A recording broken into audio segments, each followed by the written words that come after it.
देखो, ट्रम्प जब इंडिया से डील करना चाहते थे तो उसकी सबसे बड़ी डिमांड थी कि इंडिया अपना एग्रीकल्चर मार्केट अमेरिका के लिए खोल दे, यानी यूएस का गेहूं, मक्का, सोयाबीन, बादाम, सेब और डेयरी प्रोडक्ट्स इंडिया खरीदे और सबसे important genetically modified food crops को मंजूरी दे। लेकिन इंडिया ने साफ मना कर दिया, यह 4 रीजन की वजह से। पहला रीजन था फार्मर कंपटीशन। अमेरिका में बहुत बड़े किसान होते हैं, लेकिन इंडिया में 85% किसान स्मॉल या मार्जिनल खेती वाले हैं, जिसके पास 1 से 2 एकड़ जमीन है और उसकी फार्मिंग भी मौसम पर डिपेंड है। अगर अमेरिकन एग्रीकल्चर खुल जाता तो इंडियन किसान कंपटीशन में टिक ही नहीं पाता। दूसरा रीजन है फूड सिक्योरिटी का खतरा।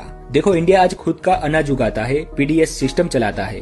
अगर इंपोर्ट्स बढ़ते तो लोकल फार्मिंग कमजोर होती और लोग खेती करना छोड़ देते। फ्यूचर में इंडिया फूड के लिए अमेरिका पर डिपेंड हो जाता और हम सब जानते हैं कि फूड डिपेंडेंसी सीधा नेशनल सिक्योरिटी इश्यू बन जाती है, जैसे अभी श्रीलंका में हुआ। फिर तीसरा रीजन है जीएम क्रॉप्स का रिस्क। देखो, अमेरिका में जीएम क्रॉप्स नॉर्मल है, लेकिन इंडिया में जीएम फूड क्रॉप्स पर बैन लगा हुआ है। चौथा और आखिरी रीजन है डेयरी सेक्टर। आज इंडिया दुनिया का लार्जेस्ट डेयरी प्रोड्यूसर है। ऐसे लाखों डेयरी फार्मर्स है जिनका घर डेयरी फार्मिंग से चलता है। वही दुनिया का सेकंड लार्जेस्ट डेयरी प्रोड्यूसर है अमेरिका। अगर यूएस डेयरी इंडिया में आई तो इंडियन डेयरी सिस्टम कोलैप्स हो सकता है। देखो, ट्रम्प का एक रूल है कि पहले टैरिफ लगाओ, फिर प्रेशर बनाओ, फिर अपनी डिमांड बनाओ। कई देशों पर यह स्ट्रेटेजी काम भी कर गई, लेकिन चाइना और इंडिया पर नहीं। गुस्से में आकर ट्रम्प ने एक्स्ट्रा 25% टैरिफ लगा दिया, टोटल हो गया 50%। और वैसे भी इंडिया के पास 2 ही रास्ते थे, सस्ती डील ले लो या फिर अपने किसानों को बचाओ। तो यहाँ पर इंडिया ने चुना अपने किसानों को।